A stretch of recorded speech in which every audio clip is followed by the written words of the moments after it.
Transportation Secretary Pete Buttigieg has been leading the Biden administration's push on those regulations. My co-host Ari Shapiro spoke to him earlier, and he asked the secretary if he believes in Norfolk Southern's new commitment to safety.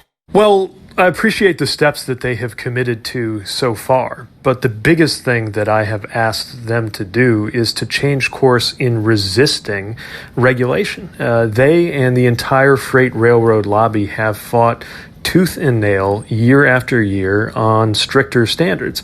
And I think the opportunity and the obligation before us right now, speaking not just for us as a department, but for the country, including Congress, is to push that standard much higher when it comes to everything from the adoption of reinforced tank cars that are less likely to spill when there's a derailment or a crash, to the way that railroad workers are treated. These are all things that we know there are things that would be effective. And Norfolk Southern and the other freight railroads have resisted them time and time again. So I'm glad to see more compensation going out to the people of East Palestine. They deserve to be taken care of in every possible way. I was glad to see Norfolk Southern and the other railroads accept my call to join the whistleblower protection program that, frankly, they should have been part of throughout, but they're doing that now. Those are all welcome developments, but what we need is more than that. What we need is for them to get on board with a higher standard of enforceable safety regulations, and we're going to keep pushing for that. You say Norfolk Southern and the entire freight rail lobby has resisted this. How much is this a Norfolk Southern problem versus a U.S. freight rail problem? That is, Norfolk Southern happened to have the most high-profile public disaster. One of their trains just derailed yesterday in Alabama. But could this just as easily have happened to any rail company?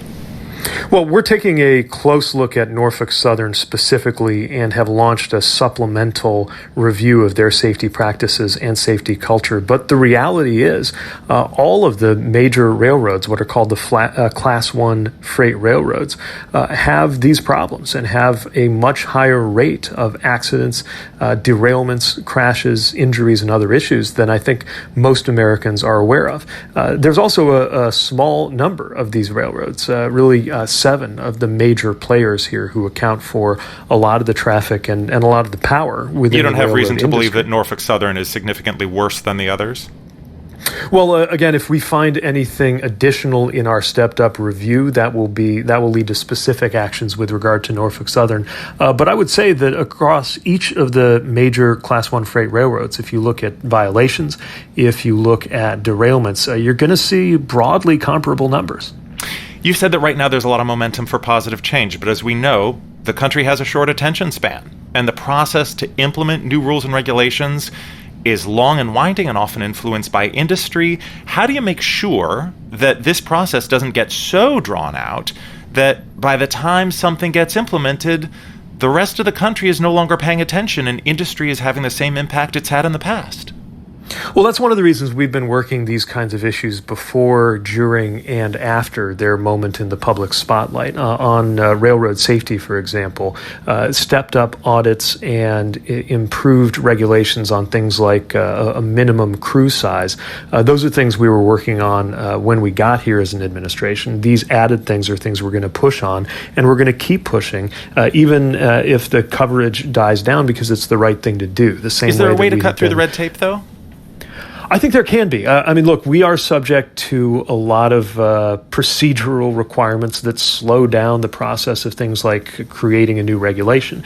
But I would add that this is where Congress can come in, and we can get swift action from Congress that wouldn't force us to go through all of those steps that can take a year or more on the regulatory front. It's why we've urged Congress to take steps like encoding the requirements on higher hazmat standards, on the safety of these trains and cars, and the bipartisan legislation that has emerged in the Senate speaks to a lot of those priorities. It's not often you see that kind of bipartisan push in today's Washington. That's part of what gives me hope that we can, in fact, get swifter action this time around.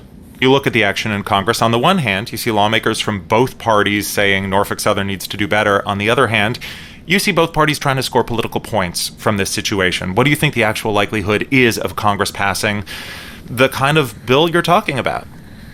Well, I would call this a put up or shut up moment. I'm certainly frustrated that some voices, mainly in the Republican Party in Congress, who have been outspoken on the derailment generally, have not appeared willing to support the EPA, which is the main agency empowered to hold Norfolk Southern accountable, and have been hesitant to support the railroad regulations we're calling for.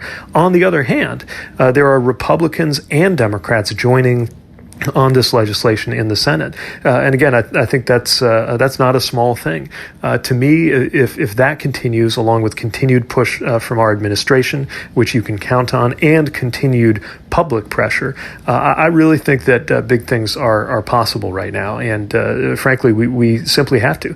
About 10 years ago, there were a series of horrible derailments, including fatalities that led to a push on railroad reform. May not have been something that got a lot of coverage or attention at the time, but it made a difference. And yet, some of those provisions have been watered down over the years since then. Now is a moment before we see another event, especially a potential mass casualty event, to again raise the bar on railroad safety. And we welcome everybody, Democrat, Republican, and Independent, to work with us on making sure it happens. We'll continue using all the powers we already have, but Congress could strengthen our hand in a big way, and they could do it quickly. If we could focus on one specific disagreement, one big problem seems to be that flaws in train tracks go undetected.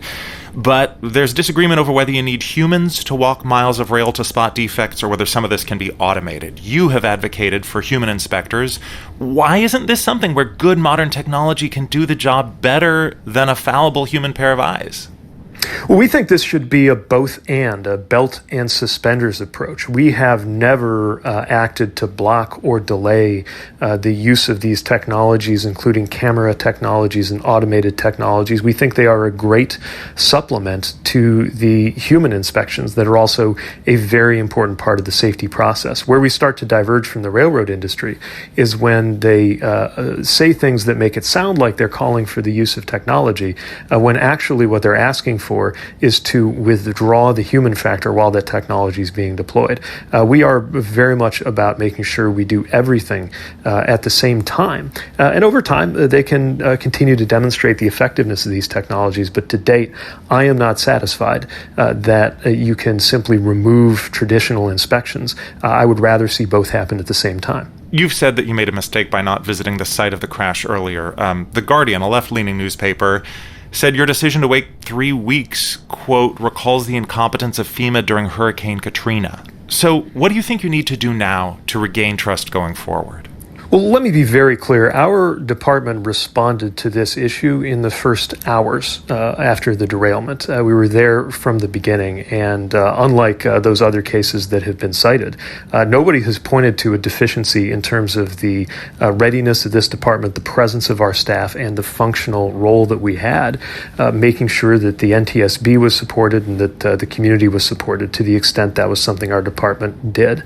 However, I do think that this was an opportunity to break from precedent a little bit, to break from the norm where you don't normally see transportation secretaries at crash sites, probably out of deference to the NTSB, but we can do both. We can respect the independence of the NTSB, but also break from tradition and have more of an on-the-ground presence, because it's an opportunity to signal to communities impacted by these kinds of disasters and derailments, how important they are and that they matter. But again, at every step of the way, our agency has been there doing its job, and our biggest job right now is to make and enforce good transportation policy that saves lives, which is exactly what we're doing and exactly what we're urging Congress to do with us. That was Transportation Secretary Pete Buttigieg speaking with my co-host Ari Shapiro.